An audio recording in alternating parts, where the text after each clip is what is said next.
नमस्कार।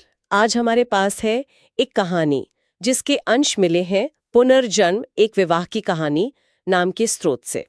ये कहानी हमें ले जाती है वाराणसी के पुराने मोहल्लों में और बात करती है प्यार की, दोबारा जन्म लेने की और उन वादों की जो शायद मौत के बाद भी जिंदा रहते हैं। तो आज हम इसी कहानी में जरा गहराई से उतरेंगे, इसके किरदारों को, जो खास घटनाएं हैं और इसके पीछे का मतलब, उसे समझने की कोशिश करेंगे। देखते हैं ये स्रोत हमें कहाँ तक ले जाता है। तैयार है? चलिए शुरू करते हैं। कहानी खुलती है वाराणसी की एक पुरानी हवेली श्याम निवास में। स्रोत जिस तरह इस हवेली का जिक्र करता है वो माहौल सा बनाता है। शाम को दिए जल रहे हैं, कहीं से सितार की हल्की धुन आ रही है। ऐसा लगता है जैसे वक्त वहीं थम गया हो। और इसी माहौल में रहती है सावित्री। सावित्री का वर्णन भी बड़ा दिलचस्प है स्रोत में। सिर्फ ये नहीं कि वो सुंदर है, लंबे काले बाल, गेहुआ रंग, बड़ी आंखें, बल्कि उसकी सादगी पर खास जोर दिया गया है। एक संस्कारी लड़की जिसके चेहरे पर एक ठहराव है। आपको क्या लगता है ये सादगी का चित्रण क्यों जरूरी है कहानी की शुरुआत में? ये बहुत अच्छा सवाल है। मुझे लगता है स्रोत जानबूझकर सावित्री की इस सादगी और पवित्रता को उभारता है। देखिए, कहानी आगे चलकर बहुत नाटकीय होने वाली है। त्रासदी है, पुनर्जन्म है। ऐसे में शुरुआत में एक शांत आदर्श तस्वीर बनाना, पवित्र नायिका, शांत नायक, एकदम सही जोड़ी, ये उस आने वाले तूफान के बिल्कुल विपरीत खड़ा होता है। इससे जो दुखद घटना होगी ना, उसका असर कई गुना बढ़ जाता है।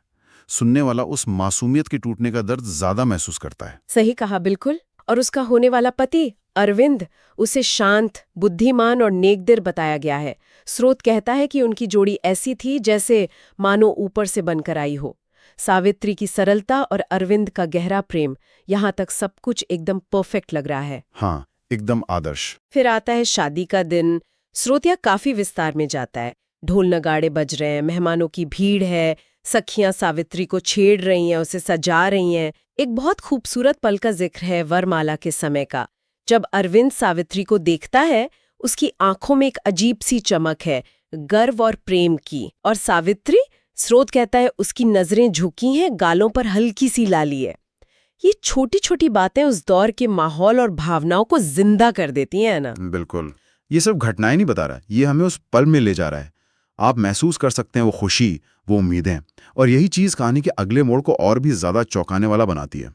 सब कुछ इतना अच्छा चल रहा होता है और फिर फिर आती है वो रात, शादी की पहली रात। स्रोत इस क्षण को भी बड़ी कोमलता से दिखाता है। सावित्री और अरविंद अकेले हैं, शायद अपने भविष्य के सपने देख रहे हैं, और तभी वो एक दूसरे से वो वादा करते हैं जो कहानी की जान है, हम 7 जन्मों तक साथ रहेंगे। कितना आम सा लगने वाला वादा है भारतीय शादियों में, पर यहाँ इसका वजन बहुत ज्यादा है। और विडंबना देखिए, ठीक इसी वादे के कुछ पलों बाद ही उसी हवेली श्याम निवास में आग लग जाती है। स्रोत यहाँ भाषा एकदम बदल देता है। शांति और कोमलता की जगह चीखें, धुआं, दहशत का माहौल। ये कॉन्ट्रास्ट बहुत प्रभावशाली है। वो 7 जन्मों का साथ का वादा तुरंत ही अग्नि परीक्षा में बदल जाता है। बिल्कुल। और स्रोत का ये वर्णन के आग और धुएं के बीच वो एक दूसरे का हाथ कसकर पकड़े हुए हैं, ये तस्वीर दिमाग में छप जाती है। वो एक दूसरे को छोड़ना नहीं चाहते, लेकिन फिर छत का एक हिस्सा गिरता है और उनके हाथ छूट जाते हैं। ये सिर्फ शारीरिक अलगाव नहीं है, ये उस वादे के टूटने का, उस जम में अधूरा रह जाने का प्रतीक बन जाता है। बड़ा ही मार्मिक चित्रण है। हाँ, और ये क्षण दिखाता है कि कहानी सिर्फ एक रोमांटिक फैंटेसी नहीं है, इसमें जीवन की कठोर सच्चाई भी है। प्रेम है, वादा है, लेकिन बाहरी ताकतें यहां उस पर हावी हो जाती हैं। उनका हाथ छूटना सिर्फ एक घटना नहीं, ये उनके उस जन्म के अधूरे सफर का मेटाफर है। और इसके बाद कहानी जो करती है, वो कथा कहने का एक दिलचस्प तरीका है। क्या मतलब वो 100 साल का फासला? हाँ, वो लंबी छलांग। कहानी हमें उस त्रासदी के तुरंत बाद के दुख या मातम में नहीं उलझाती। स्रोत सीधे हमें लगभग 100 साल आगे ले जाता है, उसी शहर वाराणसी में। लेकिन अब समय बदल चुका है, माहौल आधुनिक है। एक नए परिवार में एक लड़की जन्म लेती है, सिया। ये टाइम जंप कहानी को एक रहस्य और एक नई शुरुआत देता है। पाठक सोचने लगता है कि उस वादे का क्या हुआ? क्या वो आग सब कुछ खत्म कर गई? और यहीं से कहानी में पुनर्जन्म का धागा बुना जाता है। सिया बचपन से ही अजीब सपने देखती है। स्रोत इन सपनों का वर्णन बार बार करता है। एक पुरानी सी हवेली, बिल्कुल वैसी जैसी श्यामनिवास रही होगी। एक लाल शादी का जोड़ा हवा में तैरता हुआ, और कोई धीमी उदास आवाज में उसे पुकार रहा है, सावित्री। ये सपने उसे परेशान भी करते हैं और बेचैन भी। ये सपने कहानी के लिए बहुत महत्वपूर्ण हैं। ये सिर्फ डरावने सपने नहीं हैं। स्रोत इन्हें पिछले जन्म की धुंधली यादों की तरह पेश करता है। ये सिया के अवचेतन मन में दबी हुई स्मृतियां हैं जो सतह पर आने की कोशिश कर रही हैं। ये पुनर्जन्म की थ्योरी को सिर्फ बताता नहीं, बल्कि महसूस कराता है। सिया को नहीं पता ये क्या है, लेकिन सुनने या पढ़ने वाले को अंदाजा होने लगता है कि ये लड़की शायद वही सावित्री है। ये उत्सुकता बनाए लगता है। हाँ, और ये सपने रुकते नहीं, बड़े होने तक आते रहते हैं। सिया बड़ी होती है, पढ़ती लिखती है, एक मॉडर्न लड़की है। फिर उसकी शादी तय होती है आदित्य नाम के युवक से। अब यहाँ एक और दिलचस्प मोड़ आता है। जब सिया पहली बार आदित्य से मिलती है, क्या होता है? उसे एक जबरदस्त डिजावू होता है। स्रोत कहता है उसे ऐसा लगता है जैसे वो आदित्य को बरसों से, सदियों से जानती है। आंखों में एक अजीब सी पहचान महसूस होती है। ये पहली नजर का प्यार नहीं है, ये कुछ गहरा है, कुछ पुराना। कहानी हमें फिर से संकेत दे रही है कि ये कोई आम मुलाकात नहीं है, ये शायद अरविंद है। तो ये संकेत धीरे धीरे मजबूत होते जाते हैं। पहले वो सपने, फिर ये अनजाना सा अपनापन। कहानी जैसे पहेली के टुकड़े जोड़ रही है। और फिर आता है शादी का दिन।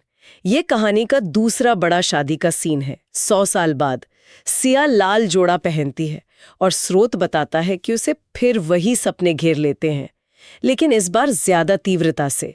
वो पुरानी हवेली, वो आवाज सावित्री, जैसे अतीत और वर्तमान टकरा रहे हों। धन के रूप में देखता है, उसकी आंखों में देखता है, और अचानक बिना सोचे समझे उसके मुंह से निकल जाता है, सावित्री।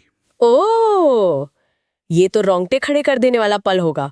और सिया का क्या रिएक्शन होता है? स्रोत कहता है सिया सिहर उठती है। वो हैरान है, शायद थोड़ी डरी हुई भी। वो पूछती है, आपने क्या कहा? और आदित्य का जवाब इस पल को और भी रहस्यमयी बना देता है। वो खुद हैरान है। कहता है, पता नहीं, बस तुम्हें इस रूप में देखकर मेरे दिल में यही नाम आया। उसे खुद नहीं पता उसने ऐसा क्यों कहा। तो ये कोई सचेत याद नहीं है, मतलब ये उसके अवचेतन मन से आया है। हाँ, कहानी इसी तरह इसे पेश करती है। ये दिखाता है कि आत्मा का कनेक्शन कितना गहरा हो सकता है कि वो 100 साल बाद भी बिना किसी बाहरी याद के सतह पर आ जाए। ये पल उन दोनों के पिछले जन्म के रिश्ते का सबसे मजबूत सबूत बन जाता है। ये सिर्फ एक नाम लेना नहीं है, ये दो आत्माओं का पुनर्मेलन है जो एक दूसरे को पहचान रही हैं, भले ही उनके दिमाग को याद ना हो। इस एक पल के बाद शादी की रस्में आगे बढ़ती हैं। पंडित मंत्र पढ़ रहे हैं, अग्नि के फेरे हो रहे हैं, लेकिन अब माहौल बदल गया है। स्रोत कहता है कि जब सिया और आदित्य फेरों के दौरान एक दूसरे का हाथ थामते हैं, तो उन्हें एक अजीब सा सुकून और पूर्णता का एहसास होता है, जैसे कोई अधूरा काम पूरा हो गया हो। वो 100 साल पहले आग में छूटा हुआ हाथ अब फिर से मिल गया है। ये एक बहुत शक्तिशाली सिंबलिज्म है।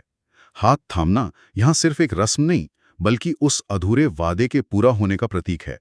7 जन्मों का साथ वाला वादा जो आग ने तोड़ दिया था, वो इस जन्म में इस अग्नि के सामने फिर से जुड़ रहा है। वाह, वो अधूरा वादा, सब कुछ इस पल में पूरा हो जाता है।